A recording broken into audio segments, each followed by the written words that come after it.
Aman. Oke. Itu tadi berikut video dari kami, video awal dari kami, dan merupakan um, ungkapan dari manfaat para alumni kelas Ruang Hati yang sudah mengikuti kelas Ruang Hati sebelumnya. Selamat datang di acara kita malam ini, yaitu webinar Ruang Hati yang mengusung tema menjadi nyaman dengan menjaga batasan. Salam sejahtera untuk kita semua. Perkenalkan, saya Jana yang akan menemani sahabat-sahabat semua pada acara malam ini. Lalu juga sudah hadir nih pemateri kita, yaitu Dr. Steven SPKJ. Beliau adalah spesialis kedokteran jiwa, founder dan fasilitator Ruang Hati, praktisi mindfulness, NLP, dan hipnoterapi. Oke, kita sapa dulu ya. Mana sih dokternya? Oke, malam dok. Malam semua. Gimana nih dok? Gimana kabar Ruang Hatinya nih untuk acara malam hari ini nih? Oh, ya sudah cukup dipersiapkan ruangnya. Oke, kalau saya masih agak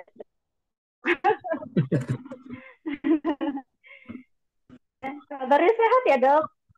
Kenapa? Sehat. Sehat. Oke, makasih ya dok. Saya Ya, lanjut dulu. ya. Nah, tadi itu pemateri kita ya, Dr. Steven. Nah, untuk selanjutnya itu nanti setelah materi kita akan ditemani dengan sahabat kita nih, yaitu halo Kak Galuh, selamat malam. Malam Kak Jana. Gimana nih Kak kabarnya? Ya, itu Kak masih mudik nih, belum balik. Waduh, betah ya Kak? Betah, oh iya, ya gitu Kak, mau balik masih ada kendala-kendala yang mau balik, jadi pending terus baliknya. Gimana kabar di sana, Kak Jana? Insya Allah aman. Makasih Kak Galuh. Saya lanjut lagi. Oke, sama-sama.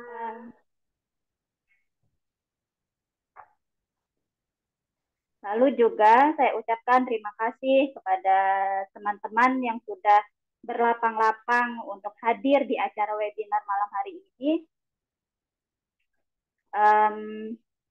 Dan terima kasih juga sudah bersedia untuk belajar bareng. Oke, lagi nih ya. Kita mulai saja materi pada malam hari ini. Kepada Dr. Steven, saya persilahkan. Silahkan dok. Oke, makasih. Maaf dok, sebelumnya teman-teman yang tidak berhalangan mungkin bisa open kamera ya. Terima kasih. Silahkan dok. Ya, makasih. Saya sambil ini ya, izin share slide ya.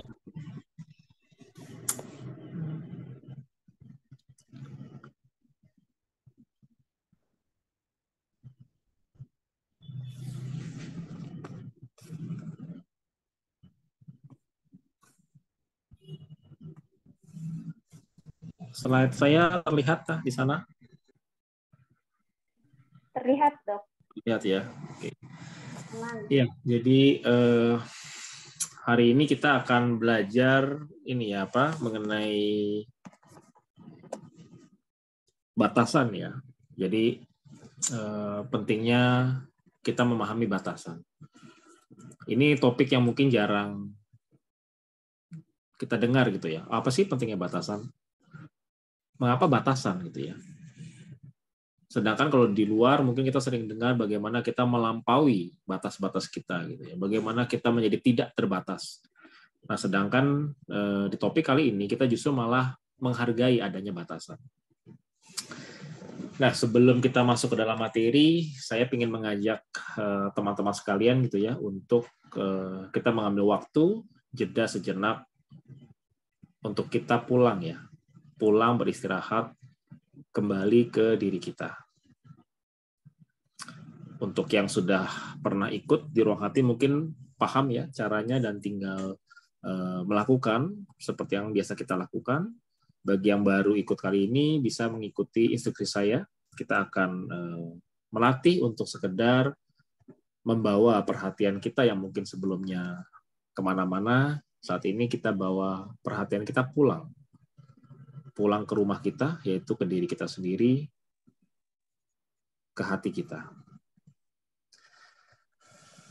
Caranya, teman-teman sekalian, di tempat masing-masing bisa yang dengan posisi duduk, bisa sekedar menyadari bahwa diri kita sedang ada di sini, sedang duduk di tempat duduk masing-masing.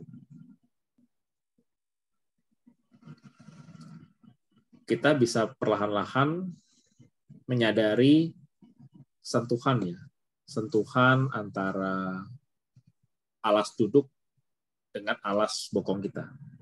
Di sana ada tekanan, kita bisa rasakan tekanan di situ. Ya, ketika kita sudah merasakan tekanan di situ, kita bisa kemudian menyebarkan sensasi sadar akan tubuh ya.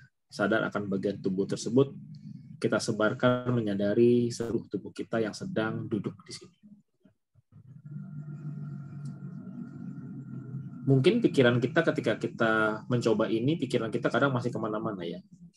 Mungkin pikiran kita masih loncat-loncat ke pekerjaan sebelumnya, kegiatan sebelumnya, atau mungkin pikiran kita loncat-loncat ke masa depan, atau kekhawatiran, kesibukan, atau bahkan mempertanyakan yang sedang kita kerjain ini. Ini si dokter nih ngajakin apa sih ini ya, gitu ya. Kita bertanya-tanya, gitu ya. Apapun yang sedang pikiran kita lakukan, kita sekedar sadari. Saya sadar pikiranku sedang bergerak. Dan perlahan-lahan izinkan perhatian kita yang tadinya terserap ke dalam pikiran ini kembali lagi ke metode, yaitu kembali ke tubuh kita yang sedang duduk. Sadari tubuh kita sedang duduk. Jadi ketika pikiran kita loncat lagi, kita sadari pikiran kita sedang loncat, dan kita kembalikan perhatiannya kembali ke sini. Merasakan tubuh kita yang sedang duduk di atas alas duduk kita masing-masing. Sesekali kita bisa menarik nafas panjang dan hembuskan.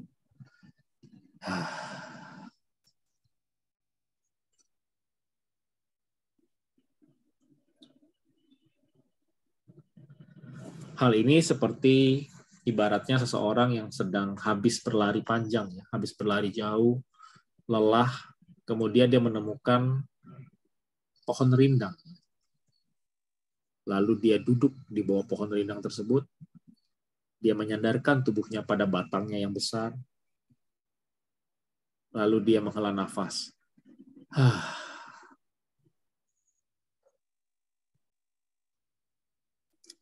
Beristirahat di sini dan saat ini.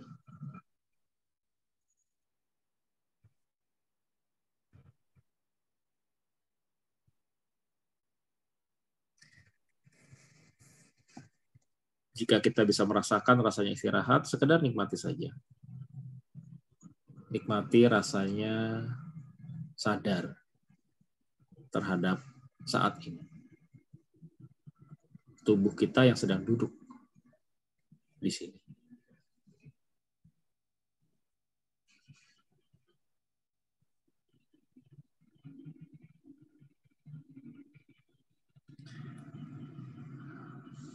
Kita juga bisa semakin santai, kita bisa merasakan ternyata selain menyadari tubuh, kadang kita bisa sadar bahwa adanya nafas ya, tubuh kita bernafas. Adanya nafas masuk, nafas keluar.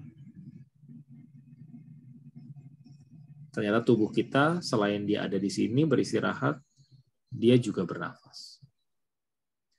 Sadari aliran nafas masuk,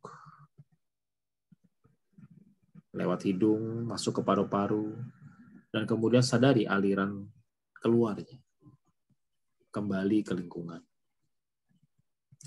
Nafas masuk, ku sadari nafas masukku, nafas keluar, aku menyadari aliran nafas keluar.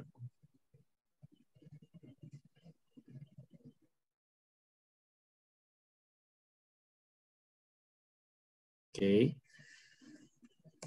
Jika sudah cukup, perlahan-lahan kita bisa kembali ke layar ya untuk kita mulai membahas materinya. Oke.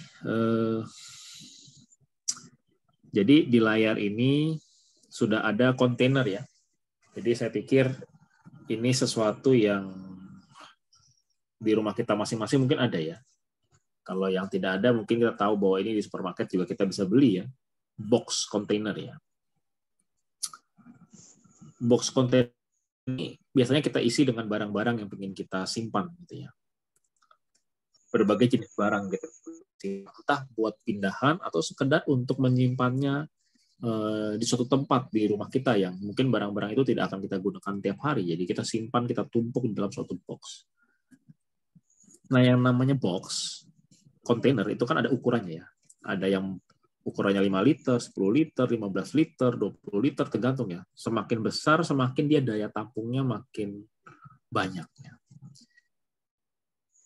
Jadi, setiap box kontainer itu memiliki batasannya masing-masingnya. Batasannya itu apa? Ya tadi, volume dari box yang bisa menampung sejumlah besar barang-barang.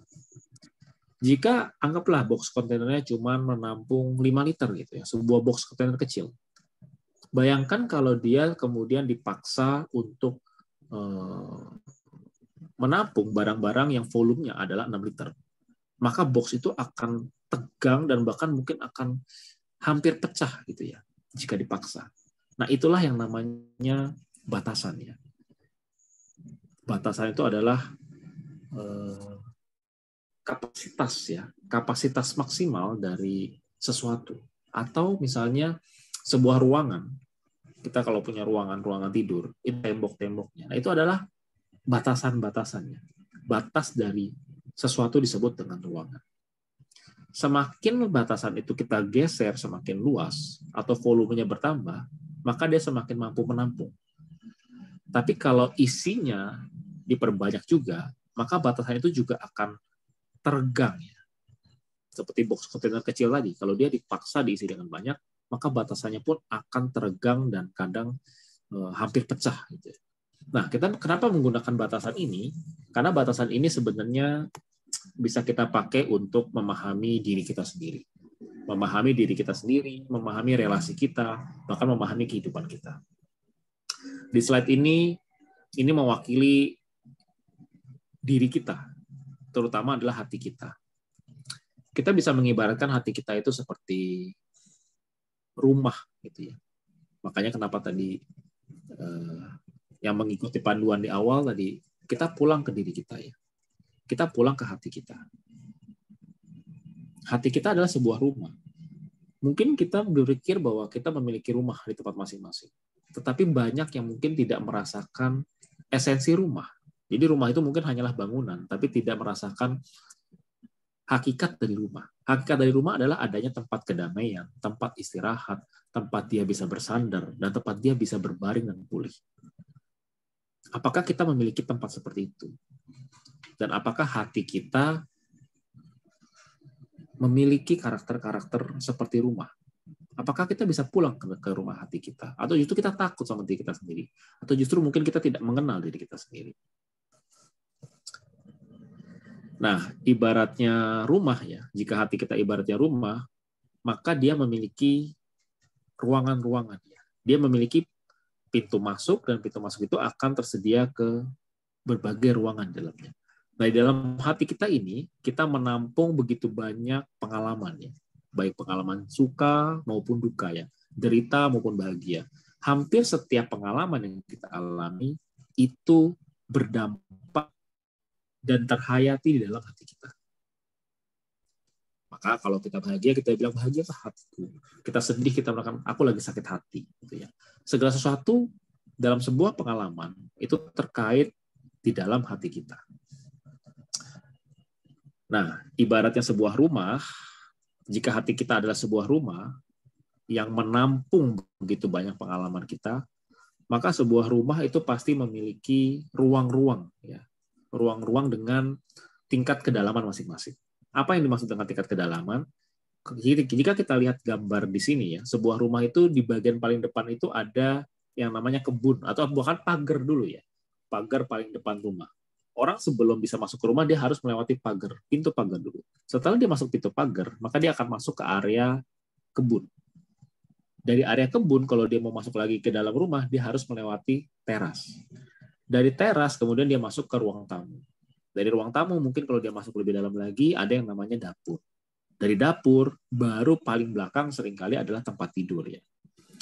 Jadi, sebuah rumah, kita tidak bisa langsung masuk ke tempat tidur. Tempat tidur itu terletaknya paling belakang. Di sini kita bisa mengenali konsep batasan kedua, ya. Selain tadi batasan itu adalah kapasitas volume, di sini kita bisa melihat bahwa batasan itu adalah adanya lapisan-lapisan di sebuah rumah. Adanya batas-batas. Jadi untuk mencapai ruang tidur, kita harus melewati beberapa batasan. Mulai dari pintu pagar, kebun, teras, ruang tamu, ruang dapur, akhirnya ke ruang tidur. Kenapa hal itu dianggap sebagai batasan? Ibaratnya kalau kita menerima tamu, tidak semua tamu akan kita izinkan langsung masuk ke ruang tidur. Bahkan kadang ada tamu-tamu bahkan kita tidak izinkan masuk ke kebun. Karena mungkin misalnya tamunya adalah penjual parfum gitu ya, yang ngetok-ngetok pintu rumah kita, dia mau jualan gitu ya. Seringkali bahkan kita tidak mengizinkan dia masuk ke kebun. Paling kita ajak ngobrol di depan pagar. Kenapa? Ya karena itu batasannya dia. Batasannya hanya kita perbolehkan sampai di situ. Tapi jika yang masuk ke rumah kita adalah tamu yang lebih dekat, seorang teman lama misalnya, mungkin kita bisa bawa dia masuk ke dalam pagar, melewati kebun, melewati teras, bahkan kita terima dia di ruang tamu. Dibanding dengan penjual parfum tadi. Dalam arti berarti sahabat kita ini, teman lama kita ini, kita bolehkan memasuki batasan-batasan yang lebih dalam. Tapi teman lama pun mungkin tidak kita izinkan untuk masuk ke dalam ruang tidur. Berarti masih ada batasan yang teman kita tidak boleh masuk. Kecuali misalnya yang datang adalah keluarga yang sangat dekat gitu ya. Orang tua kita sendiri datang misalnya. Maka orang tua bisa kita izinkan bahkan masuk ke sampai batasan paling dalam.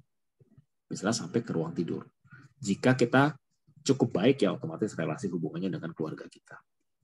Nah dari sini kita bisa melihat bahwa tidak semua orang kita izinkan masuk ke dalam rumah kita sembarangan. Kenapa kita memperlakukan seperti itu terhadap rumah kita? Karena kita ingin menjaga agar rumah kita aman. Ya kan? Jadi fungsi batasan di sini adalah menjaga keamanan, menjaga kenyamanan. Kita tidak akan mengizinkan semua orang masuk berbondong-bondong ke dalam rumah kita. Akan kita seleksi siapa yang boleh, siapa yang tidak. Jika rumah kita memiliki batasan untuk aman, pertanyaannya adalah, jika hati kita juga seperti rumah, apakah kita memiliki batasan untuk menjaga lapisan-lapisan hati kita? Apakah kita selalu mengizinkan hal-hal langsung mempengaruhi hati kita? Misalnya kalau kita stres, tiba-tiba langsung tuh masuk ke dalam bagian hati kita yang paling penting. Tiba-tiba kita langsung drop down begitu saja. Ataukah kita bisa, bentar, masalah ini cukup di situ saja. Tidak sampai mengganggu bagian dari diriku yang paling dalam. Misalnya omongan orang. Ada orang ngomongin kita gitu kan. Apakah omongan orang ini kita izinkan langsung masuk ke dalam hati kita yang paling dalam? Atau kita sekedar biarkan omongan orang ini di depan pintu pagar. Jadi kita tidak izinkan masuk. Kita dengerin sih, tapi kita tidak izinkan pembicaraan ini yang mungkin menyakitkan dalam rumah kita bahkan sampai dalam. Bahkan hanya di depan pagar. Apakah kita memiliki batasan-batasan seperti itu di dalam hati kita? Atau ternyata kita tidak punya? Kita bisa evaluasi masing-masing ya. Sejauh mana hatiku ini memiliki batas-batas untuk menjaga keamanan dan kenyamanan. Nah, di dalam sebuah rumah pun memiliki gudang. begitu juga di dalam hati kita. Di dalam hati kita tuh ada gudang. Apa isi dari sebuah gudang? Kalau di sebuah rumah, isi dari sebuah gudang adalah barang-barang yang kita singkirkan, yang kita tidak pakai. Kita singkirkan dan kita akan taruh di situ. Karena mungkin tidak enak dilihat, jarang dipakai, dan akhirnya isinya gudang itu biasanya adalah ruangan yang jarang dibersihkan, kotor, gelap. Gitu ya. Begitu juga di hati kita. Di hati kita itu memiliki gudang. Apa isinya gudang di hati kita? Segala pengalaman-pengalaman yang kita tolak, yang kita tidak mampu terima, atau sesuatu di masa lalu yang menyakitkan dan kita tekan ke dalam gudang di hati kita. Kita bisa lihat isinya gudang itu bisa pengalaman masa kecil, termasuk pengalaman-pengalaman yang kita tekan, yang tidak bisa kita terima. Di tahap ini, batasan pun menjadi penting dalam ruang hati ya. Dan ini berlaku buat para pejalan ya. Di ruang hati, di komunitas ruang hati atau keluarga ruang hati, kami menyebut orang-orang yang sudah mengikuti kelas belajar intensif 2 bulan itu sebagai pejalan. Jadi para pejalan hati itu akan memasuki hatinya, pulang ke rumahnya, dan kemudian menyentuh bagian-bagian dari hatinya. Salah satunya adalah menyentuh gudang dari hatinya. Dan isi gudang dari hati adalah pengalaman-pengalaman yang terpendam dari masa lalu, maupun cerita-cerita kisah-kisah ketika kita masih kecil. Nah, kenapa penting konsep batasan di sini? Karena seringkali pengalaman masa lalu itu sangat mempengaruhi kita saat ini. Dan banyak metode-metode saat ini yang mengajak kita untuk masuk ke dalam pengalaman masa lalu. Misalnya, metode untuk menyembuhkan trauma, kita masuk menyentuh trauma, mengingatnya lagi. Metode hipnoterapi, misalnya, ada orang yang kemudian diajak dihipnosis, terus kemudian diminta untuk terhubung kembali ke masa lalunya. Yang jadi pertanyaannya, apakah hal itu aman? Seberapa aman kita mengingat trauma-trauma? Seberapa aman kita mengingat penyebab-penyebab yang ada di dalam gudang hati kita? Seberapa aman ini ditentukan oleh apa? Nah, inilah konsep ketiga dari batasan. Ditentukan oleh batasan sejauh mana kita akan membuka isi hati kita. Jadi bayangkan ketika kita punya pengalaman emosi tidak enak, dan ternyata emosi tersebut berhubungan dengan suatu trauma atau dengan suatu luka di masa lalu, apakah kita bisa boleh langsung membukanya begitu saja? Langsung dibuka, langsung diingat? Otomatis tidak ya. Kita perlu tahu batasan yang aman untuk kita membuka isi hati kita. Jika kita asal buka, maka kemungkinan besar kita akan mengulangi kembali trauma itu tanpa kendali, tanpa regulasi yang baik. Jadi tiba-tiba kita jadi mengalami trauma kedua, hanya gara-gara kita mengingat dan kita tidak mengingatnya tidak dengan batasan yang aman.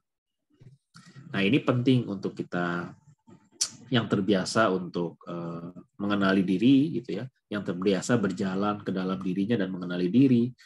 Kita perlu berhati-hati di sini bahwa untuk mengenali diri pun kita perlu memiliki batasan yang aman, sehingga mengenali emosi, berada bersama emosi pun itu suatu yang aman, yang tidak serta-merta langsung kita menjadi tenggelam ke dalam berbagai traumanya.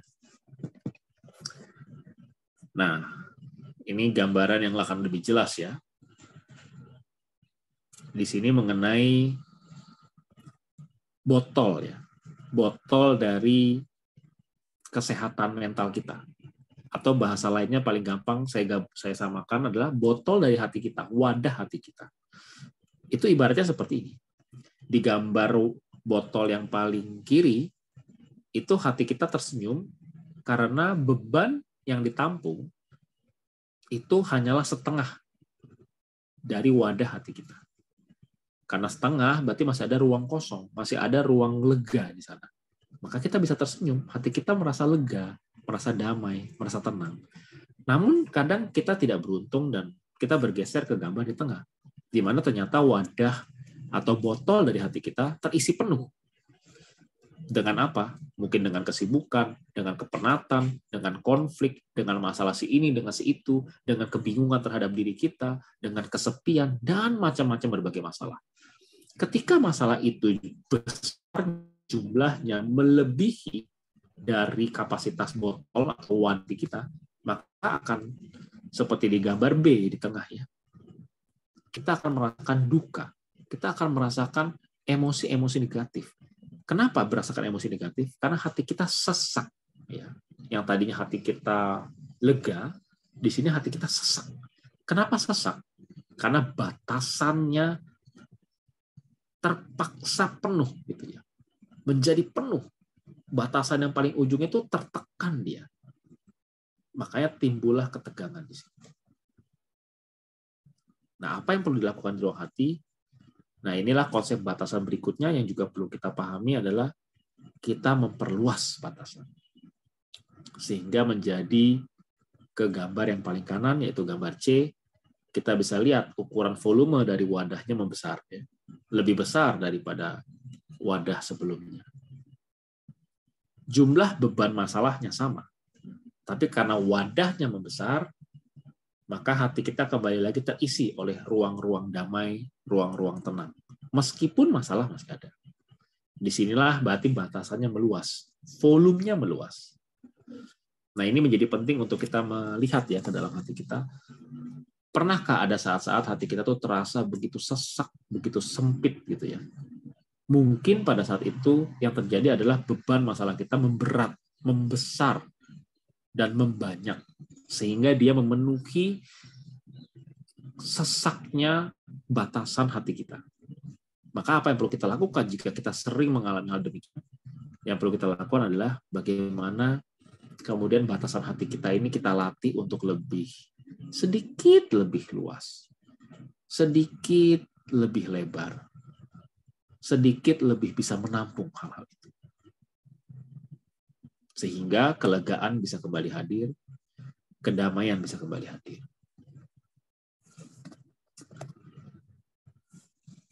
Nah, setelah beberapa konsep tadi, kita bisa melihat ke prinsip utama tadi ya. Selain batasan dalam volume, selain batasan tadi dalam rumah ya, batasan siapakah yang berhak kita masukkan ke dalam hati kita yang terdalam. Nah, itu ada batasan-batasan. Juga batasan dalam menampung stres misalnya.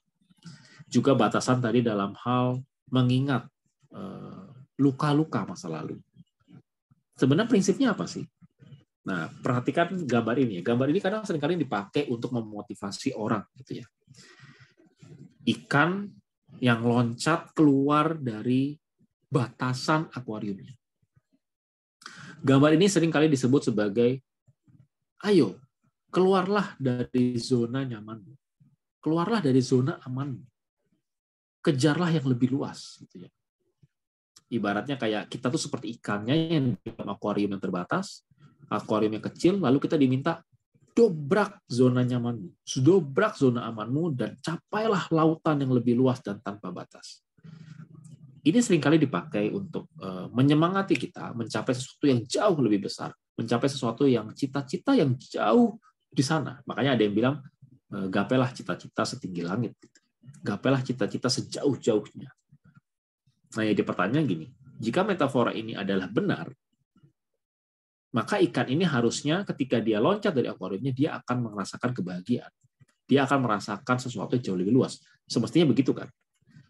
Nah, yang perlu teman-teman di sini sadari, coba lihat, akuarium ini isinya air tawar apa air laut? Ini kan air tawar ya, ikannya ikan mas. Itu disuruh loncat kemana? Ke air laut. Yang ada ikannya mati.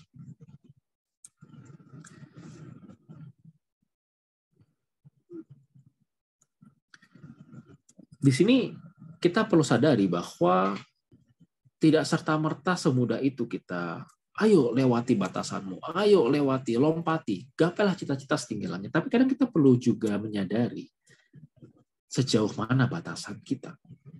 Apakah yang mau kita kejar itu melampaui batas? Apakah itu terhitung? Apakah itu terukur? Apakah kita mampu mewadahi itu? Jika tidak, jangan-jangan kita melewati batas dan akhirnya kita malah mati. Dalam arti kita malah menyiksa diri kita terlalu jauh. Jangan-jangan kebahagiaan itu bukan melewati batas, tapi jangan-jangan kebahagiaan itu ya justru kita mengerti batasan kita dan kita beristirahat dan berdamai dengan batasan kita. Nah, otomatis mungkin di sini teman-teman mulai ada yang protes misalnya, loh kalau terbatas gimana? Masa kita terbatas gitu-gitu aja? Nah, disinilah bedanya antara batasan, menyadari batasan, dan menjadi diri yang terbatas. Kalau menjadi diri yang terbatas, itu batasannya kita tidak sadar. Kita tiba-tiba merasa sempit, kita tidak mampu, kita jadi tidak berdaya, itu terbatas. Tapi kalau menyadari batasan, itu secara sadar. Secara sadar kita memahami, oh aku mampu ini, aku tidak mampu ini. Aku mampu melangkah 2, aku mampu melangkah 3. Tapi kalau disuruh 100, aku tidak mampu. Itu adalah menyadari. Beda dengan terbatas. Terbatas adalah kita tidak sadar, kita disabotase oleh diri kita, sehingga kita tidak mampu. Padahal mungkin kita sebenarnya mampu. Nah, itu adalah keterbatasan. Tapi kalau batasan yang perlu dijaga, batasan yang sehat, itu adalah batasan yang disadari dengan hati kita. Sejauh mana kita mampu, sejauh mana kita tidak mampu. Termasuk dalam hal mengukur cita-cita tadi. Gapailah cita-cita setinggi langit. Setinggi langitnya sejauh mana? Kalau terlalu jauh, maka kita bisa jadi kita nggak nyampe-nyampe. Dan kita bisa jadi merasa, kok hidup ini susah. Jangan-jangan kenapa hidup ini terasa susah? Mungkin cita-cita kita ketinggian. Harapan kita kejauhan, orang bilang. Saking jauhnya harapan terlalu tinggi, maka kita akan kecewa terus. Mungkin kadangkala ada baiknya kita cek ulang harapan kita. Apakah justru jangan-jangan kita perlu menurunkan harapan? Nah, disinilah pentingnya batasan.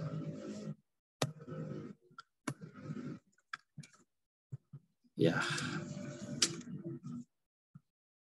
Jadi kurang lebih ini slide terakhir ya. Kita bisa memikirkan ulang bahwa ternyata hidup itu tidak hanya sekedar mencapai sesuatu yang di luar batas. Hidup itu tidak hanya sekedar meraih setinggi-tingginya. Hidup itu tidak hanya sekedar mencapai kebebasan. Nah, kan orang sangat suka ya, bebas, mencapai kebebasan, sebebas-bebasnya.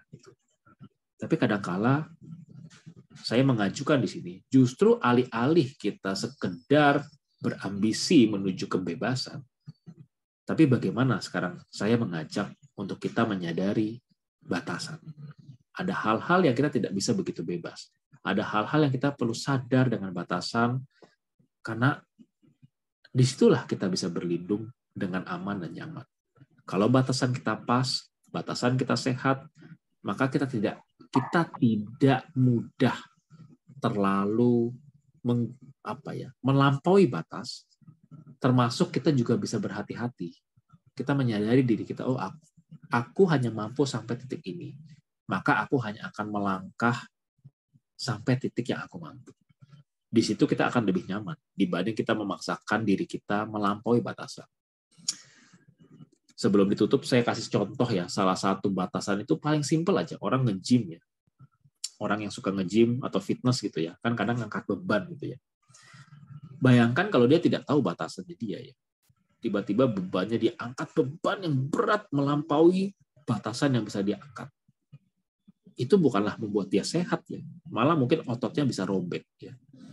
Maka malah mungkin sendinya bisa terluka. Jadi kadang-kadang seorang yang suka nge-gym itu perlu mengetahui batasan ototku itu sejauh mana. Disitulah baru dia bisa melatih menumbuhkan ototnya dengan lebih sehat. Ya, oke. Mungkin itu sekilas materi dari saya. Mungkin saya serahkan kepada moderator mungkin yang membantu saya, mungkin jika ada tanya jawab atau diskusi atau dari rekan-rekan yang lain juga dipersilakan.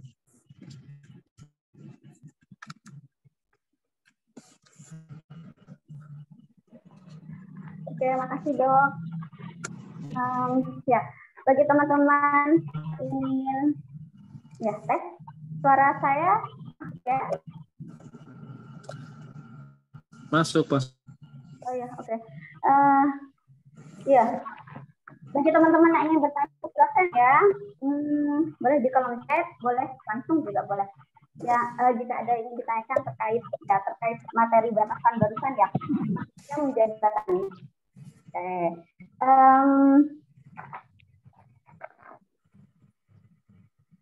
Oke, tadi saya ini Dok, yang tadi ada bagian yang saya catat di sini. Sejauh mana hati ini menjaga batas-batas untuk menjaga kenyamanan kita. Saya sering dengar kalimat ini sih Dok. Kita itu sebenarnya tidak akan terluka sampai kita itu sebenarnya tidak ada siapapun yang bisa melukai kita sampai kita yang mengizinkan diri kita sendiri. Ini relate nggak Dok? Ya sama ini Dok tadi kalimat yang dokter sampaikan di materi. Sejauh mana hati ini menjaga batas untuk menjaga kenyamanan kita. Ya, terus. Iya, itu sangat relate. Jadi mirip kayak pertanyaan ini kayak tamu yang kita terima di rumah kita gitu ya. Kalau kita tidak hati, lalu kita tidak punya pagar dan batasan-batasan lapisan rumah, maka tamu begitu masuk langsung masuk tuh ke ruang tidur saja. Maka tamu tak dikenal terus masuk ke ruang tidur, maka akan dengan mudah tamu ini kemudian misalnya mengambil barang berharga, mencuri, mungkin. Makanya sebuah rumah kan perlu ada batasan-batasan yang tidak semua orang tuh boleh masuk. Begitu juga tadi dalam pertanyaan, apakah juga terkait dengan sakit hati karena orang lain misalnya. Apakah itu karena kita yang mengizinkan? Ya sebenarnya kalau dengan konsep batasan, iya. Kalau kita memiliki hati yang memiliki batasan-batasan yang jelas, maka kita akan bisa say no atau berkata tidak kepada orang untuk menyakiti hati kita. Dalam arti ada orang pengen menyakiti hati kita, ya kita bentar dulu. Saya tidak mau langsung memasukkan hal itu ke dalam hatiku. Kamu siapa? Gitu. Apakah kamu punya hak untuk menyakiti aku? Apalagi orang ini orang asing, orang yang tidak ada kaitannya dengan kita, bukan siapa-siapa kita. Masa kita izinkan dia menyakiti hati kita? Mungkin hanya teman kerja, kadang teman kerja nyeletuk gitu kan, terus kita sakit hati berhari-hari gara-gara itu. Kadang mungkin kita perlu pikirkan, apakah layak celetukan teman kerja itu kita masukkan jauh banget ke dalam hati kita, ke tempat yang paling sakral, yang paling kita sayang-sayang dari diri kita sendiri. Masa kita masukkan gitu saja? Atau jangan-jangan kita perlu berpikir ulang, omongan dari teman kerja ini harusnya sampai di depan pagar aja, nggak perlulah masuk-masuk terlalu dalam. Kalau kita bisa kayak gitu, tidak, saya tidak akan mengizinkan ucapan singgungan ini masuk ke dalam hatiku, maka hati kita akan aman-aman saja. Mungkin dia hanya terganggu di luar, di permukaan, tapi jauh di dalam hati kita akan terasa aman. Ya kurang lebih seperti itu. Jadi memang sangat terkait ya, bahwa sejauh mana kita punya batasan dan sejauh mana batasan kita ini kita izinkan terbuka untuk orang luar itu mengganggu, menyakiti hati kita. Itu sangat terkait itu. Kurang lebih mungkin seperti itu. Ya, oke. Ini sebenarnya ada yang nanya sih Dok di kolom chat, tapi saya lanjut dulu nanyanya ya Dok. Ya boleh ya, yang bertanya silahkan di kolom chat sambil nunggu teman-teman, saya nanya dulu ya ke dokter. Dok, ini bisa dibilang mode cuek enggak sih Dok?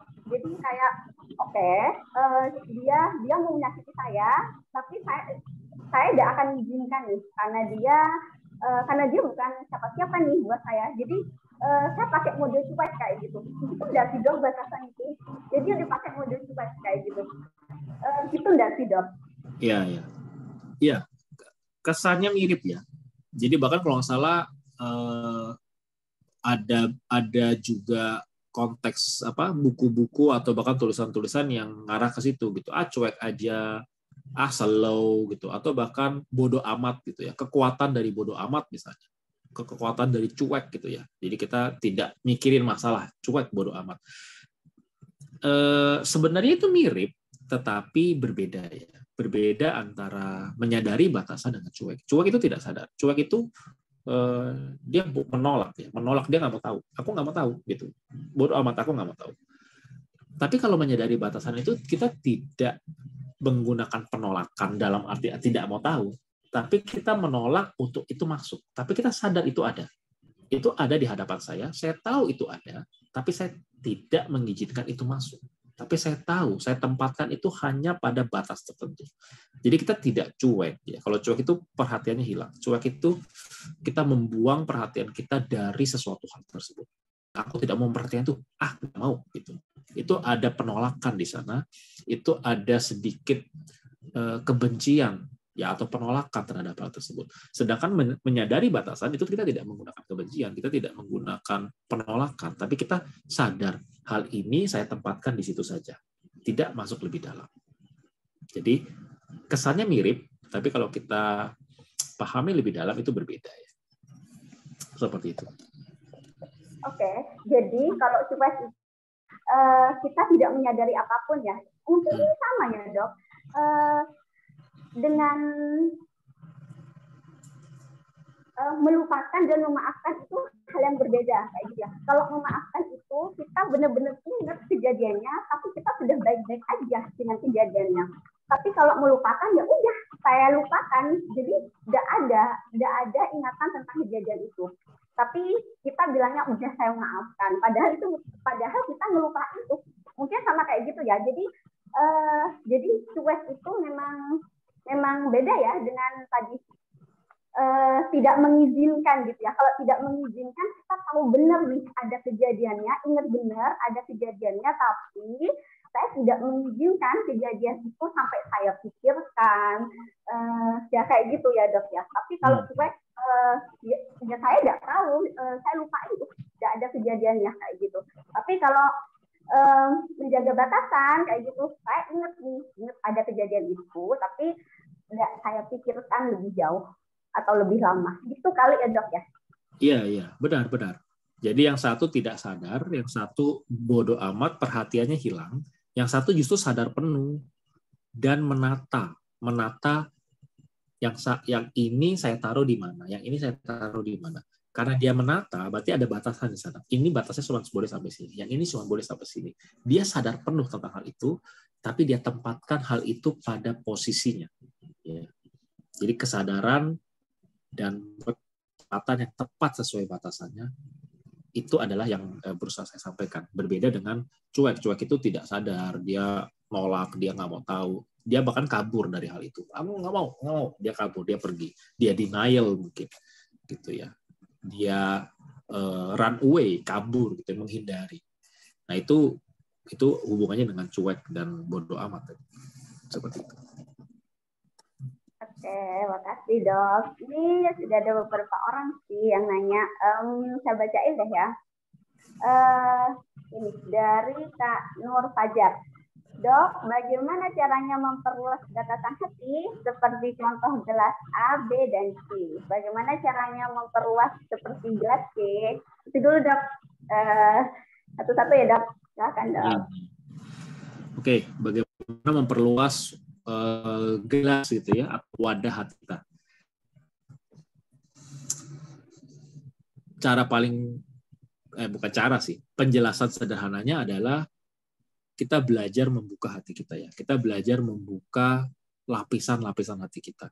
Kenapa itu sederhananya seperti demikian? Karena hati kita yang sempit atau hati kita yang wadahnya hanya segini, itu kan karena mungkin belum dibuka. Sesuatu yang belum dibuka gitu ya.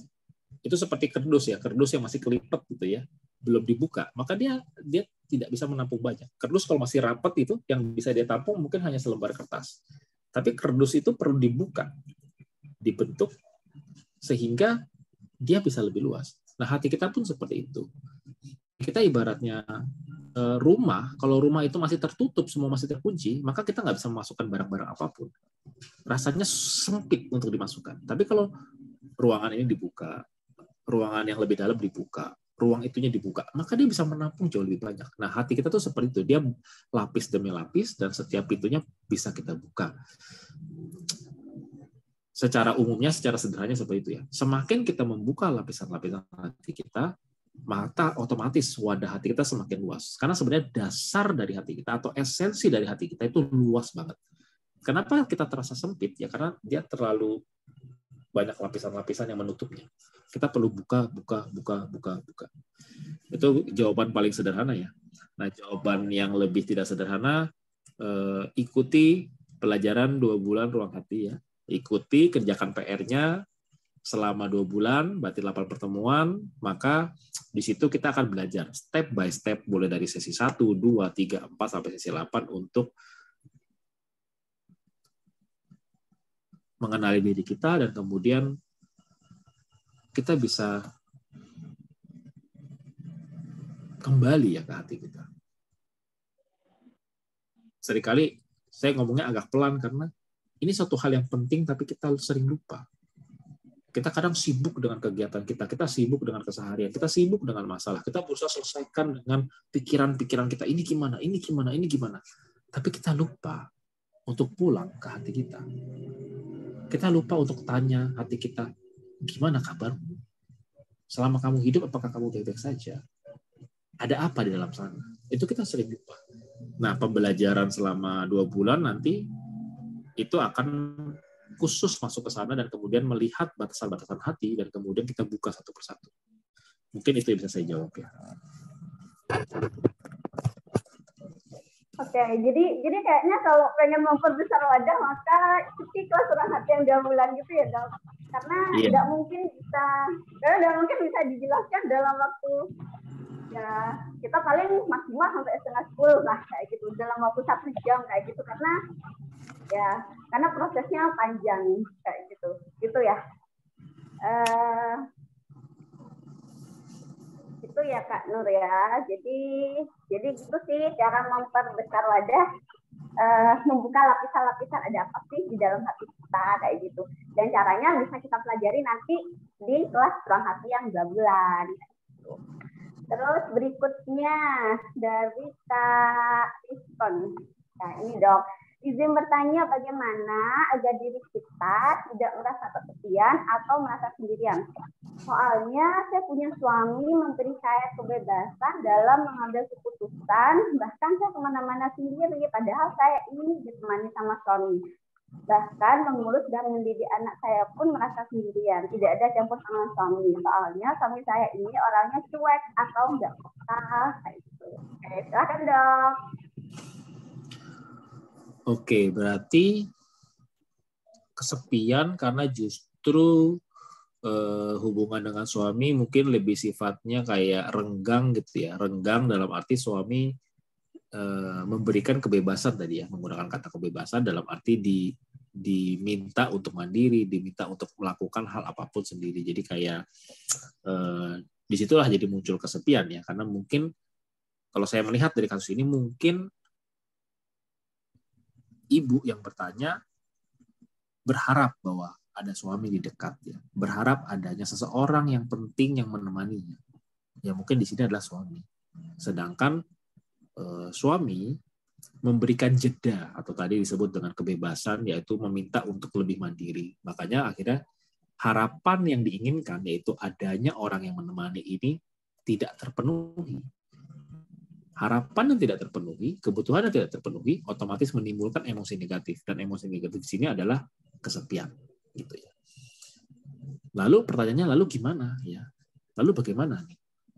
Masalahnya seperti ini, saya kesepian karena kebutuhan saya tidak dipenuhi oleh suami saya. Ya kalau ditanya pertanyaannya gimana ya, ada banyak solusi. Ya solusi paling gampang minta suaminya memenuhi kebutuhannya ya, diobrolin baik-baik, bilang ke suaminya, kan suami sendiri ya, bilang saya pengen gitu ya, ayah gitu nemenin saya gitu ya. Saya pengen ayah kita sering-sering kayak ya, saya nggak tahu ya, mungkin harusnya dulu pas sebelum nikah pasti punya waktu sering bareng kan, nggak mungkin kan nikah jauh-jauhan terus nikah gitu ya, pasti kan dulu kan PDKT deket ya, saling kenal, itu kan dulu kan mungkin nggak kesepian. Nah coba mungkin bisa diajak kembali ya bahwa ke suaminya untuk memperbanyak masa-masa, otomatis perlu diomongin baik-baik. Itu cara paling gampang ya. Kita merubah eksternal, kita merubah realita eksternal, itu cara paling kita meminta bantuan, kita merubah apa yang terjadi di dunia ini. Cara yang lebih dalam adalah kita selesaikan di dalam hati kita sendiri gitu ya. Kesepian itu kita sentuh sendiri. Saya jelaskan, kita sadari bahwa kesepian itu berasal dari kebutuhan kita yang tidak terpenuhi. bahwa kita mungkin menginginkan seseorang ini menemani kita. Kita ingin seseorang ini selalu ada untuk kita dan memenuhi maunya kita. Nah, kita sadari kebutuhan kita itu. Dan bagaimana saat kita sudah menemukan kebutuhan yang ada dalam hati kita, pertanyaan berikutnya adalah bagaimana kemudian kitalah yang menemani diri kita sendiri. Ini kesannya agak aneh ya. Mungkin jarang, atau mungkin udah ada yang pernah dengar, tapi kita bisa kok menemani diri kita sendiri. Karena sejatinya tidak semua orang mau dan selalu bisa nemenin kita. Tapi selalu ada diri kita untuk diri kita sendiri. Nah, kenapa kita tidak melatih? Kenapa kita tidak menjadi sahabat buat diri kita sendiri? Kenapa kita tidak menjadi orang yang paling bisa diandalkan? Ya, itulah diri kita sendiri. Nah, memang cara kedua ini sifatnya lebih psikologis, sifatnya lebih masuk ke dalam hati kita, dan ya mudah-mudahan jawaban seperti ini bisa dimengerti ya. Tapi jika belum, ya kita bisa ikut bergabung bersama Ruang Hati karena kita akan mempelajari tema-tema seperti ini. Ya kurang lebih seperti itu yang bisa saya jawab. Iya. Jadi jika ngerasa kesepian karena suami tidak ada di dekatnya kita, jawaban gampangnya, jawaban cepatnya, ya tinggal bilang aja ke suaminya kita, ke suaminya siapa tadi? Ya itu, tadi yang nanya ya, tinggal bilang saya kesepian, saya butuh, pengen ditemenin, itu jawaban singkatnya. Tapi di Ruang Hati kita tidak mempelajari itu, di Ruang Hati kita tidak mempelajari bagaimana kita bersikap, bukan, tapi bagaimana kita mengenali semua hal yang hadir di kita, termasuk rasa kesepian tadi. Kenapa sih kok merasa kesepian kayak gitu? Itu kita. Itu ya, Cok. Iya.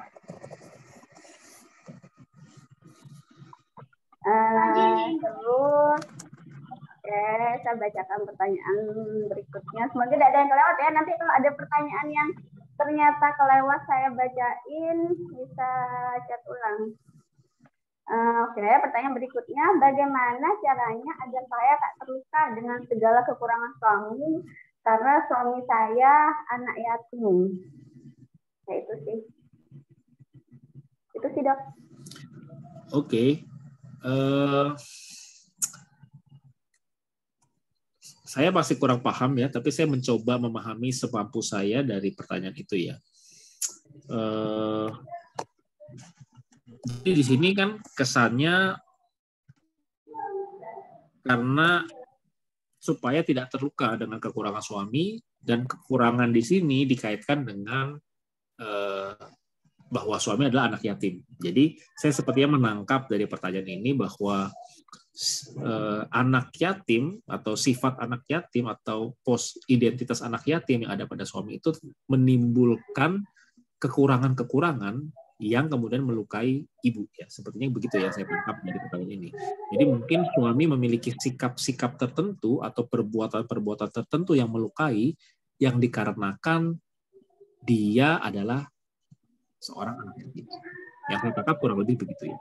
Lalu pertanyaannya bagaimana kemudian mengatasi ya luka-luka yang disebabkan oleh suami ini?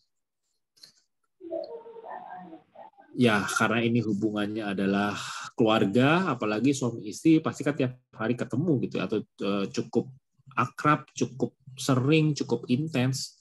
Memang balik lagi, yang paling dasar atau yang paling mudah atau yang paling bisa pertama kali dilakukan adalah berbicara ya, berkomunikasilah gitu. Berkomunikasilah dengan pasangan ya, ajak bicara, ajak ngobrol. Ajak bicara di sini bukan berarti protes, bukan berarti memarah-marahi, menuntut, bukan, tapi ajak ngobrol, ya, panggil, duduk bareng-bareng, siapkan hati kita dengan tenang, ya. Kita minta kepada orang atau pasangan kita untuk saya ingin ngobrol saat ini, saya ingin secara mendalam ya. Ya kata-katanya nggak harus kayak gini, sesuaikan dengan masing-masing. Saya ingin ngobrol secara mendalam atau saya ingin ngobrol serius. Mohon minta waktunya, gitu ya. Nah lalu kita bisa ngungkapin, otomatis tidak langsung ngungkapin sakit hatinya, kita bisa ngobrol dengan mulai dengan hal-hal yang sifatnya menghargai hubungan itu atau menghargai pasangan kita. Misalnya saya tahu kamu ini sebenarnya sudah baik sama saya. Saya tahu kita ini sebenarnya sudah lama dan kita bisa melalui berbagai masalah sampai hari ini. Jadi bisa dimulai dengan hal-hal baik gitu.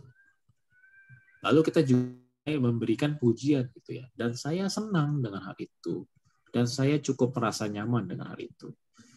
Nah, lalu mulai kita mengungkapkan apa yang sebenarnya mau kita sampaikan, tapi bukan dengan apa kita bilang, bukan dengan keras gitu ya. Sebisa mungkin kita sampaikan dengan baik-baik.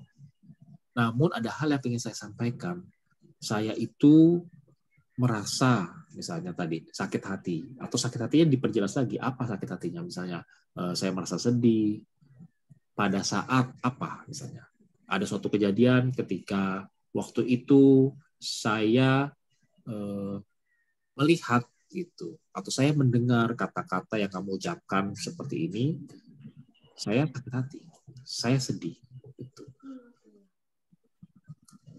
Saya juga nggak tahu, saya juga nggak paham kenapa kamu melakukan itu. Tapi saya hari ini, saya sekedar mau menyampaikan saya sedih. Dan saya mau meminta bantuan.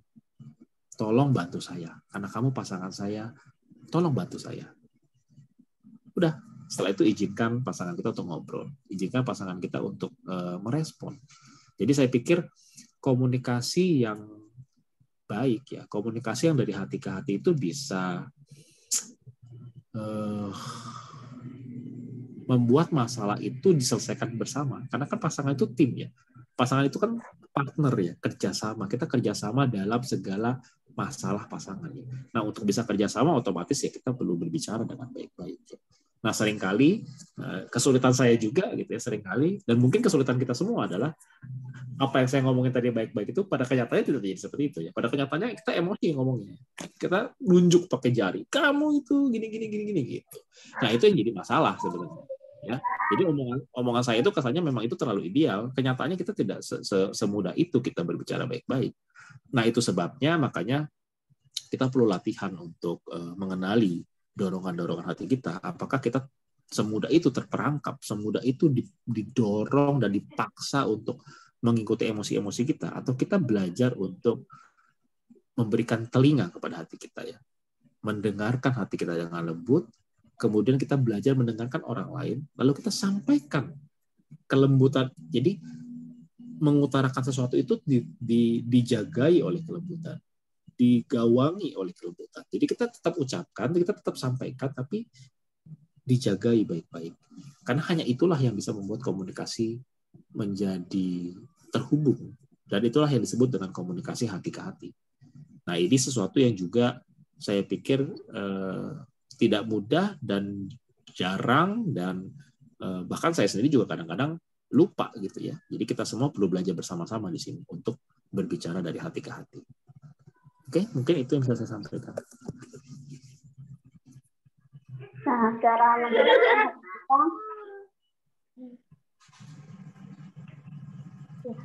cara mendengarkan hati kita ya sama ya. Nanti kita pelajarin di kelas bareng-bareng ya. Karena kalau tidak terbiasa mendengarkan hati kita itu ya juga kalau belum latihan. Oke, pertanyaan berikutnya.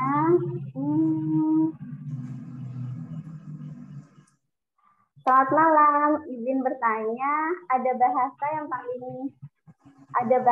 yang paling disayangi adalah yang paling menyakiti. Bagaimana jika demikian? Sedangkan untuk say no terasa sulit sekali karena merasa menyakiti atau dosa. Bagaimana untuk punya batasan agar tidak tersakiti? Silakan, Dok. Ada bahasa yang paling disayangi adalah yang paling menyakiti. Oke. Jadi makin dekat makin bikin terluka gitu, Dok. Ya, paham. Ya. Jadi kalau bilang tidak, say no, itu bakal malah akan menyakiti atau melukai orang tersebut ya. Jadi bagaimana kita tetap punya batasan, tapi agar tidak tersakiti, atau punya batasan agar tidak menyakiti. Karena ibaratnya kalau kita bilang enggak, aku nggak mau, nah, itu seringkali kan melukai orang lain gitu ya. Atau ya tadi ya seperti yang paham saya. Nah, disinilah pentingnya batasan yang sehat ya. Dari pertanyaan ini bisa dilihat bahwa mungkin batasannya tidak sehat. Apa itu batasan tidak sehat? Tadi batasannya yang tidak fleksibel, yang lapisannya mungkin juga terlalu tipis, atau bahkan mungkin nggak ada lapisan. Jadi orang masuk ngomong ya langsung jelek nancep ya. Ketika kita berekspresi keluar, kita juga tidak mempertimbangkan batasan orang lain. Jadi ingat, batasan itu bukan hanya tentang diri kita. Setiap manusia punya batasan. Berarti kalau ada dua orang ya terlalu terjadi luka, sebenarnya yang perlu dicek bukan cuma diri kita. Kita perlu ngecek apakah kita memahami batasan yang lain gitu. Kita paham nggak orang ini tuh batasannya seperti apa. Nah, jadi untuk membangun batasan yang sehat adalah kita perlu bangun batasan yang sehat di diri kita. Kita juga perlu menjaga batasan orang lain agar tetap sehat. Gimana cara menjaga batasan orang lain? Ya kita jangan serta-merta masuk ke ruang tamunya, ke ruang tidurnya langsung, kan begitu. Pakai perumpamaan rumah tadi ya. Orang punya ruang tidur adalah bagian paling sakral dari hati kita, dari hatinya orang lain. Maka kita jangan langsung nancep ke dalam situ.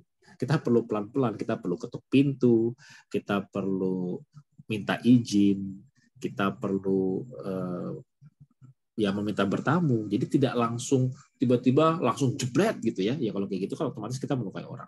Makanya ketika tadi say no atau berkata tidak, tidaknya itu jangan aku nggak mau, tidak gitu ya. Pokoknya kamu tidak, ya itu bikin orang marah ya. Tapi ya tadi sampaikanlah kata tidak itu dengan digawangi gitu. Dikasih tahu baik-baik bahwa saya itu kelemahan saya itu begini. Saya itu akan merasakan sedih kalau saya itu akan merasakan tidak mampu kalau kamu begini-gini.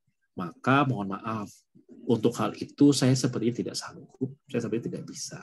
Jadi berkata tidaknya kan bisa bukan dengan tidak, saya nggak mau, bukan dengan kayak gitu ya. Tapi dengan cara yang lebih hati ke hati. Nah, kenapa kita menggunakan cara yang seperti ini? Karena tadi kita memahami bahwa orang lain ini mungkin batasannya seperti itu. Mungkin batasan orang lain ini dia mudah terluka gitu ya. Kita mencoba yang untuk memahami dia. Di sisi lain kita juga membangun batasan kita. Jadi kalau ada orang lain yang mudah melukai kita, ada orang lain yang mudah dalam tanda kutip misalnya mudah menyakiti, entah karena sikapnya, entah karena dia mungkin memang emosional, maka yang perlu kita lakukan adalah batasan kita perlu kita sehatkan juga. Caranya apa? Seperti tadi ya, yang sudah saya jelaskan di jawaban sebelumnya dan di penjelasan, bahwa kita perlu bikin batasan berlapis. Ada hal-hal yang tidak langsung masuk ke dalam, tapi cukup di sini. Cukup di batasan paling depan, atau di batasan kedua, atau ketiga. Intinya tidak langsung mancep paling dalam. Jadi apa yang kita izinkan untuk yang paling dalam? Otomatis sesuatu yang sangat bisa diandalkan, itulah yang kita izinkan paling dalam. Menurut saya, apa sih yang bisa kita taruh paling dalam untuk kita andalkan? Justru menurut saya itu adalah hal-hal yang sifatnya tanpa batas. Ya. Jadi otomatis di situ adalah bukan manusia yang kita taruh paling dalam. Otomatis di situ bukanlah benda-benda yang kita taruh paling dalam. Otomatis di situ ada satu hal-hal yang sifatnya tanpa batas. Prinsip-prinsip keyakinan luhur, atau mungkin Tuhan kita taruh di situ. Maka dengan begitu tidak ada yang bisa melukai kita sampai paling dalam. Karena yang kita taruh paling dalam adalah hal-hal yang tanpa batas. Kalau yang kita taruh paling dalam ada hal-hal yang terbatas, misalnya orang, manusia, benda. Ketika benda itu rusak, kita sakit hati. Ketika orang itu kenapa-napa, itu mengganggu hati kita karena kita taruh paling dalam. Makanya yang di paling dalam adalah sebisa mungkin hal-hal yang tidak mudah berubah, hal-hal yang stabil, hal-hal yang tanpa batas ya.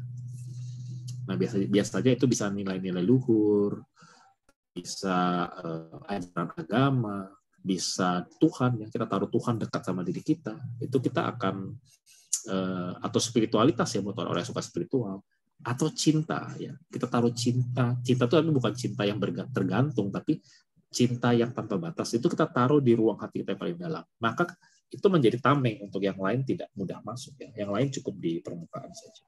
Mungkin kurang lebih seperti itu yang bisa saya sampaikan. Oke dok.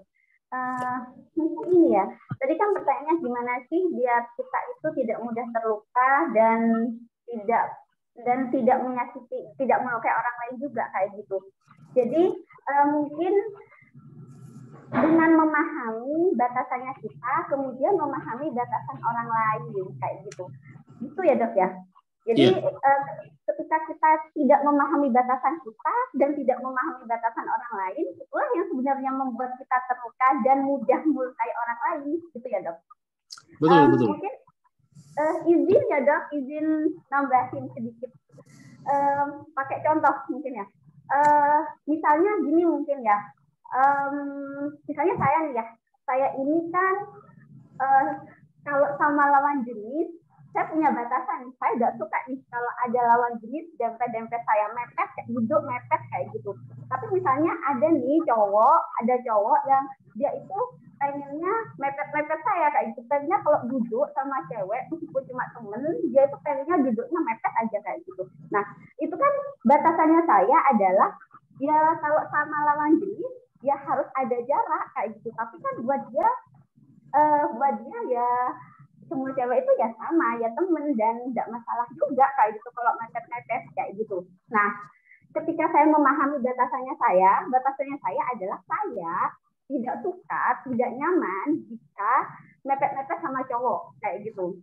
Nah, sedangkan ada cowok yang pengen mepet-mepet sama saya. Nah, saya udah mengerti nih batasannya saya. Nah, berarti berikutnya saya menyampaikan, tapi saya juga tahu tuh kalau si cowok tadi itu batasannya itu tidak sama kayak saya, sukanya memang mepet-mepet meskipun itu bukan pacar, bukan orang yang istimewa, memang cuma temen kayak gitu. Tapi saya bisa tuh menyampaikan, saya merasa kurang nyaman karena ini batasannya saya kayak gitu. Nah, saya rasa jika seperti itu juga tidak akan menyakiti, dan tadi itu ya disampaikannya dengan baik-baik kayak gitu. Itu sih. Jadi karena setiap orang memang punya batasannya sendiri-sendiri. Kadang hal yang menurut kita biasa itu menurut orang lain itu tidak biasa, atau yang menurut kita tidak biasa menurut orang lain itu biasa.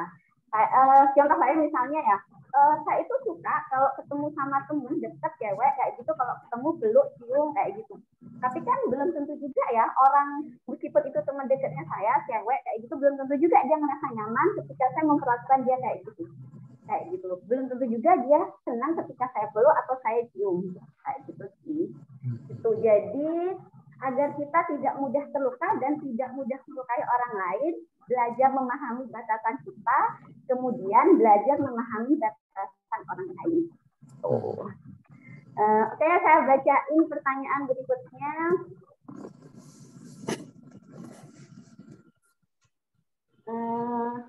Bentar-bentarnya ya yang belum. Yang belum.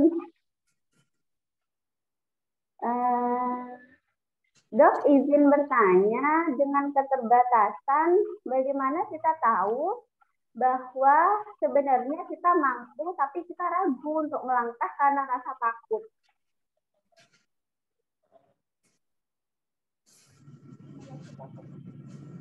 Bagaimana cara kita meyakinkan diri kita agar berani untuk melangkah? Terima kasih.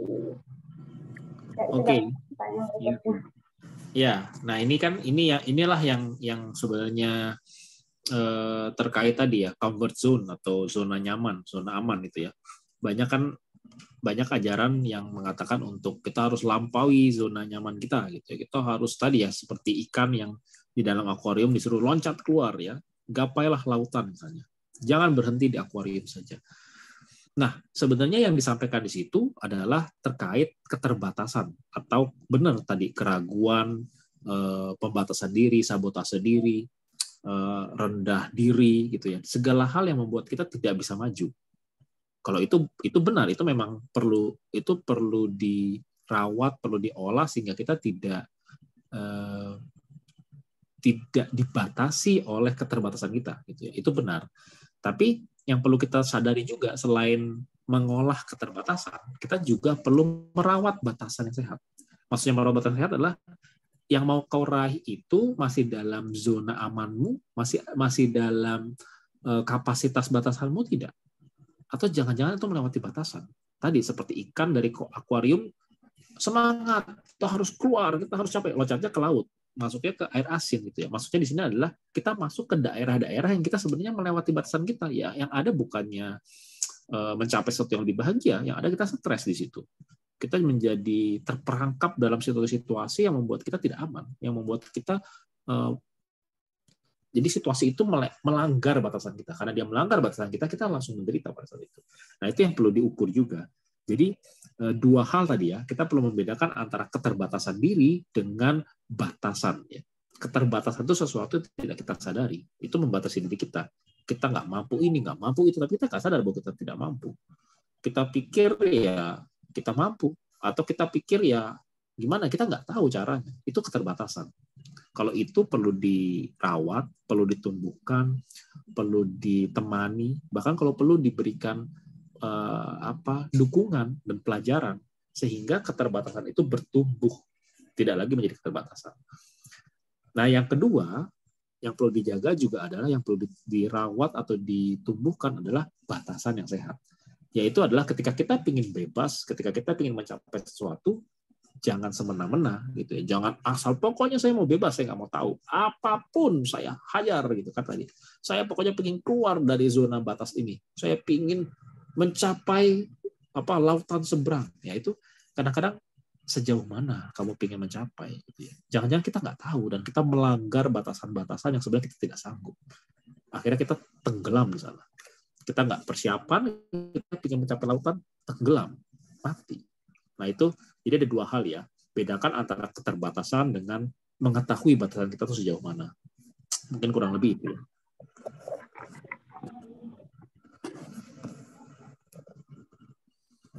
Oke, pertanyaan berikutnya.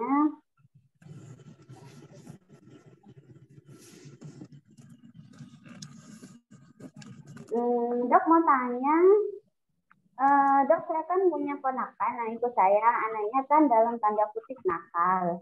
Saya sudah mencoba untuk tidak ikut campur, tapi terlihat gimana Dok, saat seseorang yang dekat dengan kita itu malah yang menjadi masalah buat kita, dan setiap hari begitu dan terus.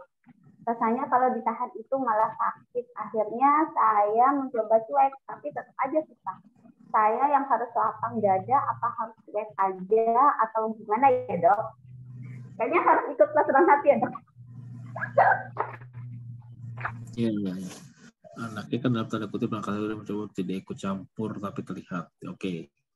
Jadi ini ya mirip sebenarnya pertanyaannya. Dia memang terkait batasan. Memang kadang ada orang-orang dekat gitu ya, orang-orang yang terpaksa dekat, atau dalam arti mau tidak mau kita tinggal bareng, kita dekat, kita ketemu tiap hari. Sedangkan orang-orang ini atau relasi kita ini mau tidak mau melukai kita misalnya. Maka tadi semakin dekat semakin ada yang melukai kan begitu.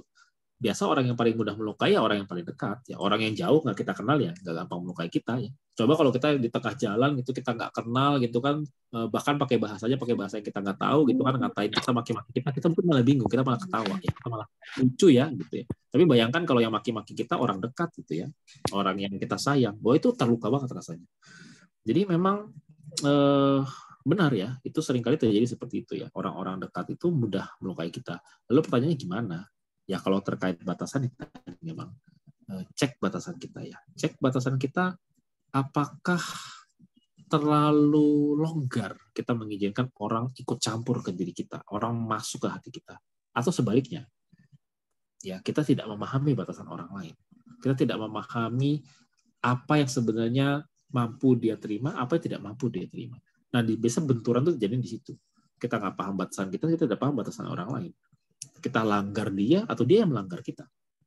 Dan tidak ada komunikasi yang baik tadi untuk supaya batasan ini sama-sama saling menjaga, sama-sama saling merawat batasan satu dengan yang lain. Inilah sebenarnya dasar atau salah satu kunci utama dari relasi ya. Seringkali itu masalahnya hanya mengenai batasan. Jadi kalau ada yang gampang melukai, ya menggunakan materi hari ini adalah coba dicek batasannya. Jangan-jangan tidak sehat. Mungkin seperti itu ya yang bisa saya jawab. Iya. Dan sebenarnya tidak mudah juga ya Dok, ketika orang dekat yang tidak kita izinkan melukai kita. Maksudnya kita ngobrolnya enak gitu, saya ngobrolnya kayak gini, ya saya tidak akan mengizinkan meskipun orang dekat untuk melukai saya, tapi dalam penerapannya, dalam prakteknya itu kan tidak mudah ya Dok ya. Betul sekali. Memang di sini kan kita masih bicara intelek ya, jadi bicara konsep. Memang kalau untuk latihan kan memang perlu gabung ke komunitas Ruang Hati untuk kita sama-sama latihan, sama-sama kita berjalan. Dan memang kita akan melatih tuh untuk mengenali batasan kita untuk melatih dalam suatu kasus, kenapa kok batasan ini tidak sehat, apa yang perlu kita lakukan untuk membangun batasan yang sehat. Nah, itu kita bisa mengikuti kelas gitu ya, mengikuti pembelajaran gitu. Supaya kita bukan hanya paham secara intelek, secara konsep, tapi kita benar bisa merasakan langsung gimana sih caranya. Kurang lebih. Oke. Berikutnya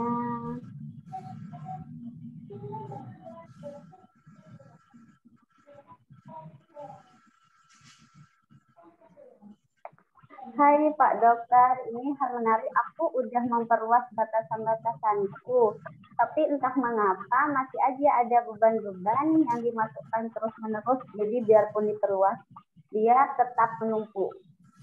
Terus dan tidak segampang itu mengobrol untuk minta tolong bantu bawa bebanku sebagian.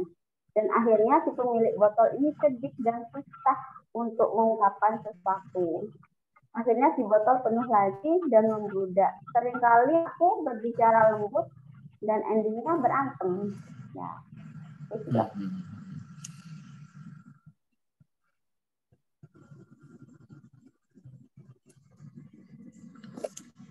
Ya, jadi kalau misalnya sudah berbicara dengan baik, terus tadi sudah memperluas batasan, namun ternyata masih saja ada masalah yang tambah banyak, berarti kan gini, ketika dulu batasannya kecil, masalahnya penuh. Batasannya diperluas, wadahnya udah makin lebih luas, tetap penuh. Lalu sudah bicara baik-baik, tetap seperti itu. Berarti ada yang melanggar batasan kita berkali-kali.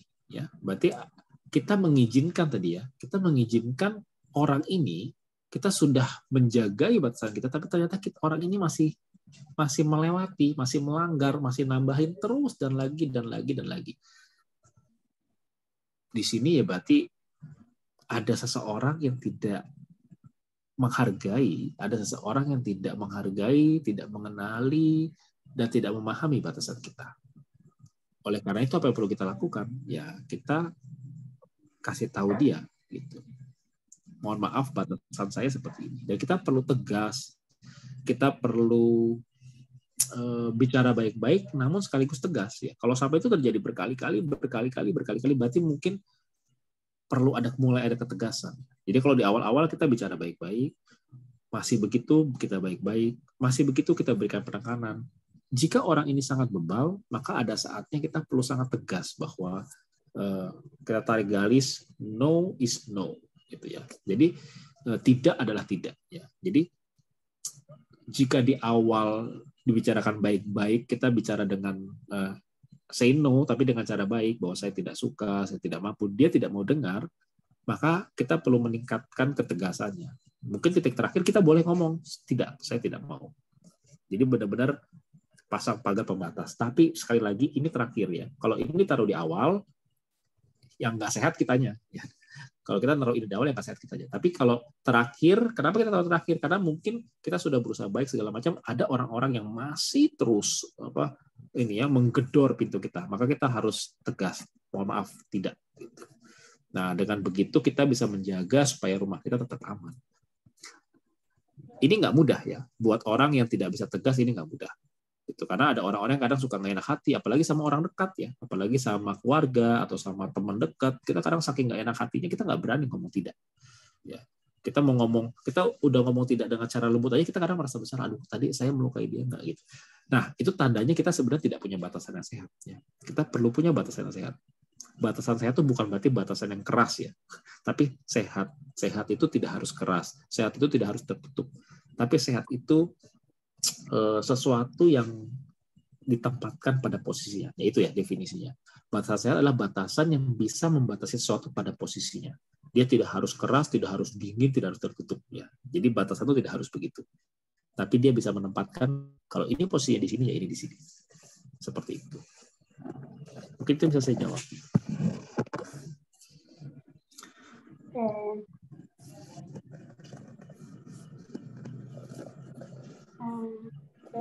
pertanyaan berikutnya.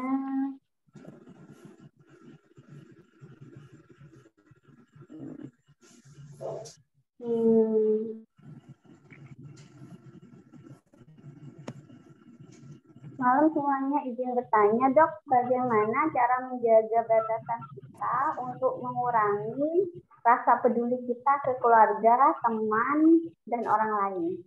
Gitu, Dok. Ya. Menjaga batasan untuk mengurangi rasa peduli kepada sekitar gitu ya. Ini pertanyaan menarik, tapi mungkin kalau saya boleh mencoba memahami apa yang sedang diresahkan dalam pertanyaan ini, mungkin bukan mengurangi rasa peduli, tapi ya karena rasa peduli sepertinya kepedulian itu tidak perlu dikurangi. Mungkin kita perlu ngecek kembali apakah kepedulian kita kepedulian yang sehat jadi ya. Jadi bukan intensitasnya dikurangi, tapi kepedulian kita ini sebenarnya kepedulian yang sehat atau tidak.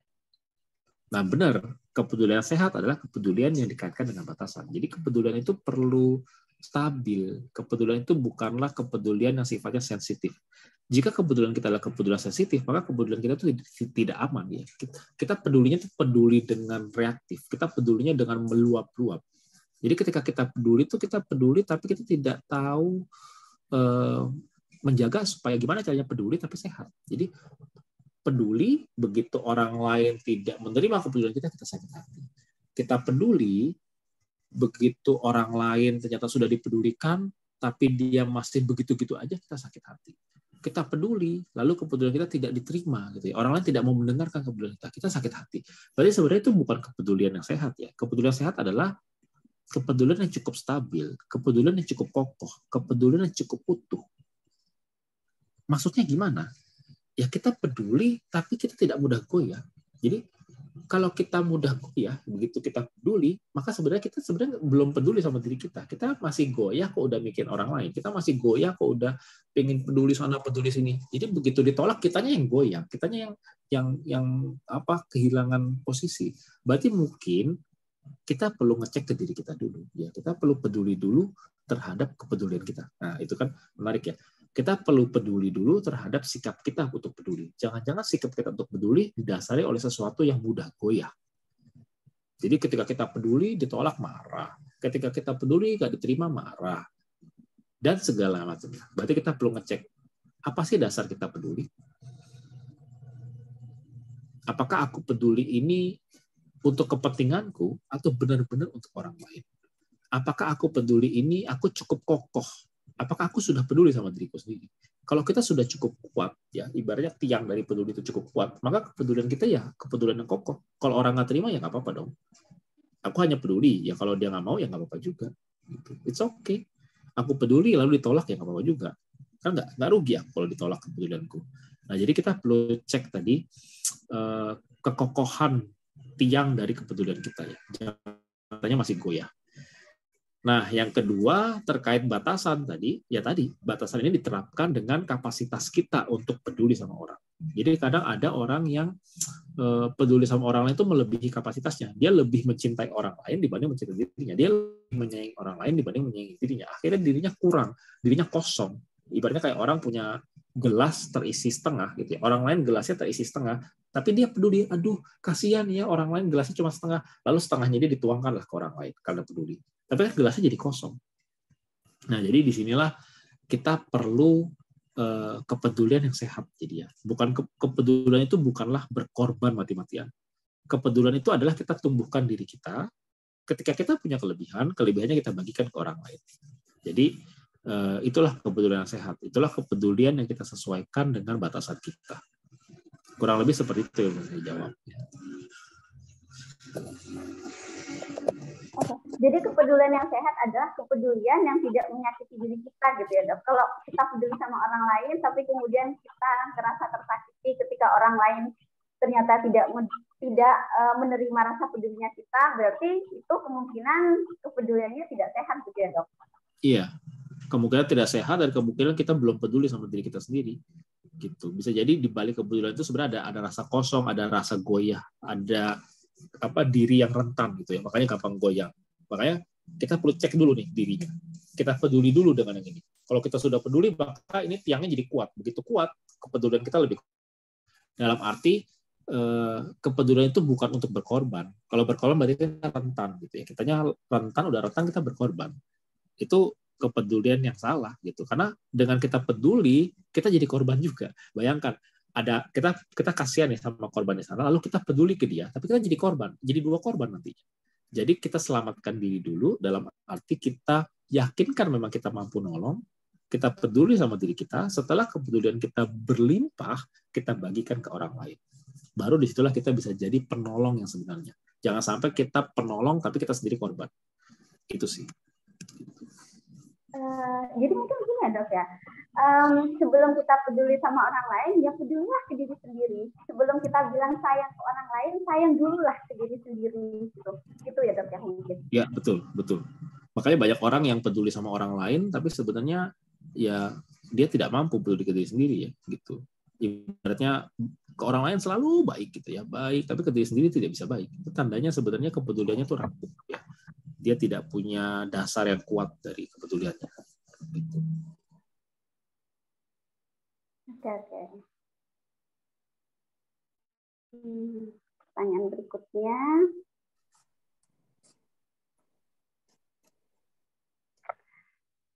Membatasi dengan orang-orang toksik, meskipun itu keluarga sendiri, teman, tetangga, dan sebagainya.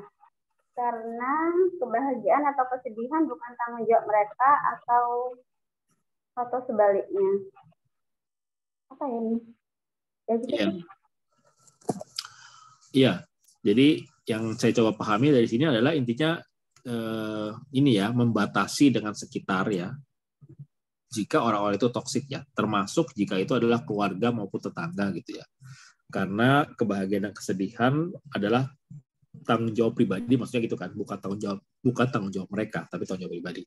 Ya ini kan bukan pertanyaan sepertinya, ini sepertinya pernyataan dan ya oke, bisa itu bisa diterima bahwa ya kita perlu jaga batasan ya.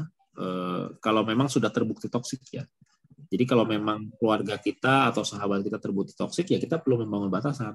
Tapi sekali lagi yang saya ingatkan ya di sini, membangun batasan, kita perlu cek apakah batasan yang sehat gitu. Batasan yang sehat adalah dia tidak harus keras, tidak harus dingin, tidak harus menutup diri ya. Jadi batasan, seringkali kan orang anggap batasan itu adalah saya pokoknya nggak mau tahu ini, nah itu kan keras ya.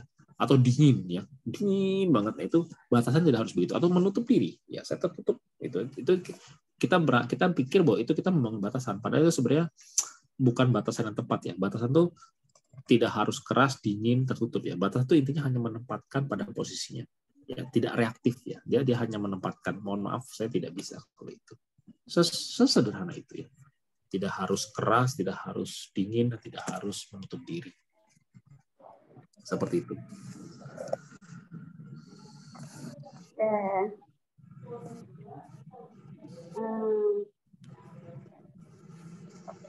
Nah, ini menarik nih dok, keluar dari zona nyaman, justru aku tahu batasanku, makanya aku tidak berani keluar zona nyaman. Yang mati sebenarnya bukannya aku nantinya, tapi orang tua. Apakah orang tua paham atau sadar akan batasanku sampai mana? Terakhir, aku sudah tegas, bermaafan, tapi kemarin masih diulang lagi. Bagaimanakah bersikap tegas, tapi tidak melukai hati keluarga? Itu sepertinya itu pertanyaan terakhir gitu. Iya. Oke. Oke. Ya.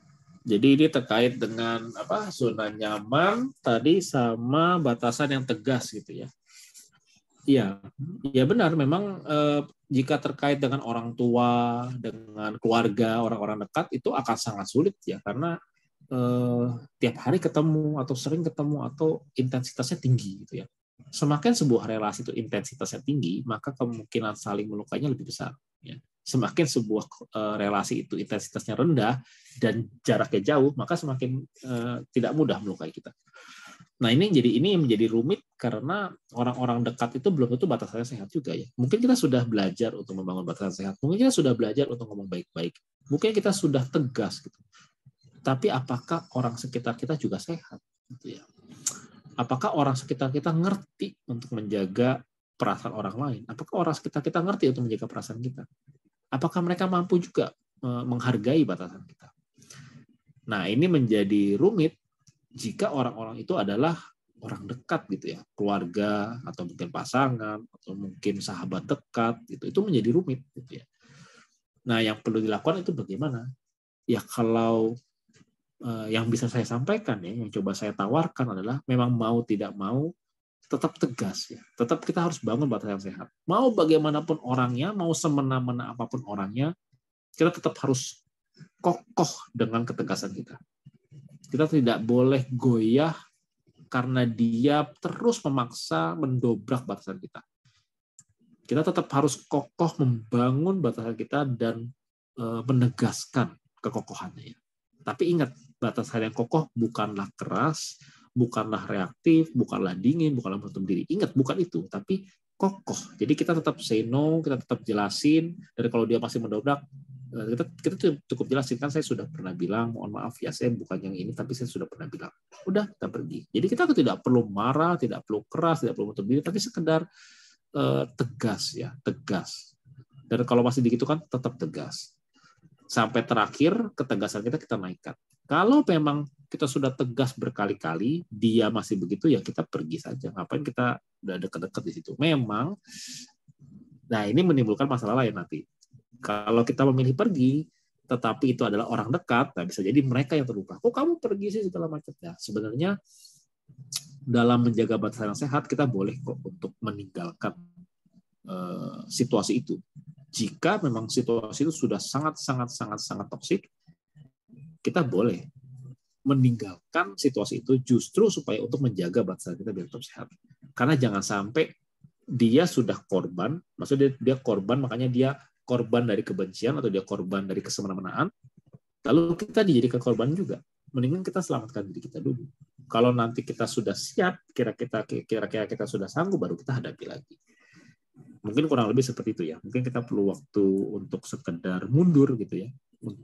Kita sekedar mundur ketika terjadi peperangan yang akan membuat kita jadi korban. Kalau kita sudah tahu kita bakal jadi korban, mending kita mundur. Mungkin kurang lebih itu ya yang bisa saya sampaikan. Gitu. Oke. Berarti jika kita ngerasa sangat kenapa-kenapa di suatu kondisi, dan itu dengan orang dekat, kita boleh kok pergi dari kondisi itu, boleh kok pergi dari orang terdekat kita, tapi bukan untuk pergi selamanya, untuk belajar gitu ya dok, gitu ya dok ya.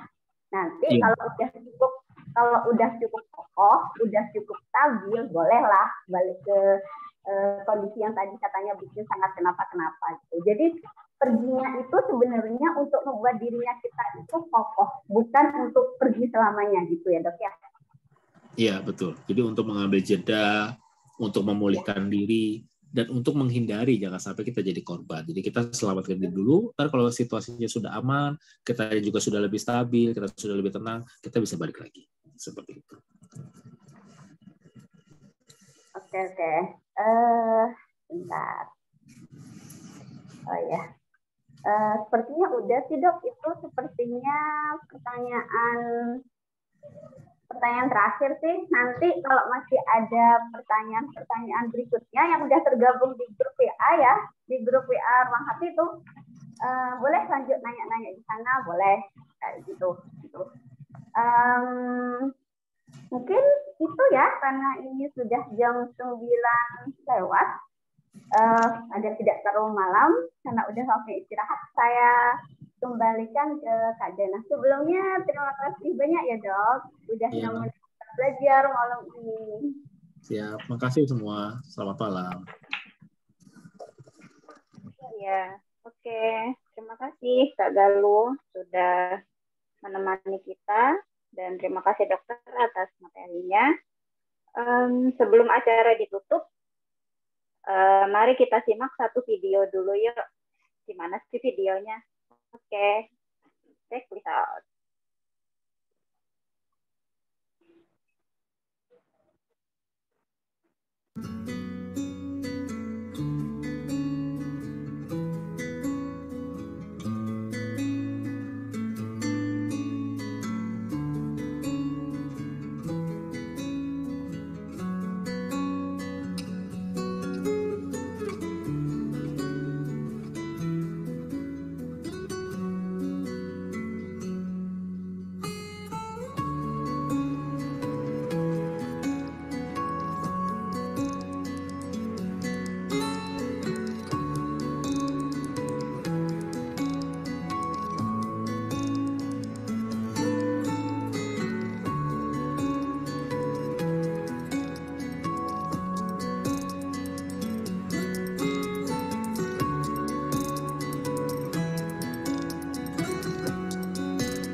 Oke, sudah pada nyimak ya videonya.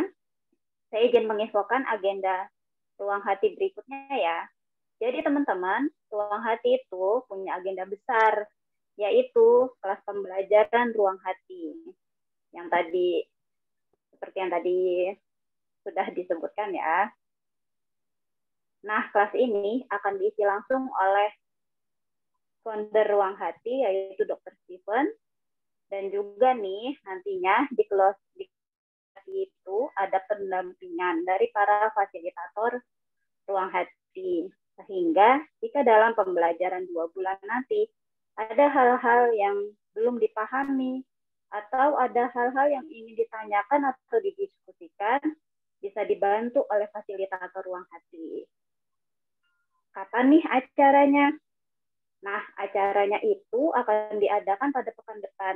Jadi bagi teman-teman yang berminat ikut kelasnya, bisa hubungi admin ruang hati ya via WhatsApp. Nomornya sudah tertera di kolom chat.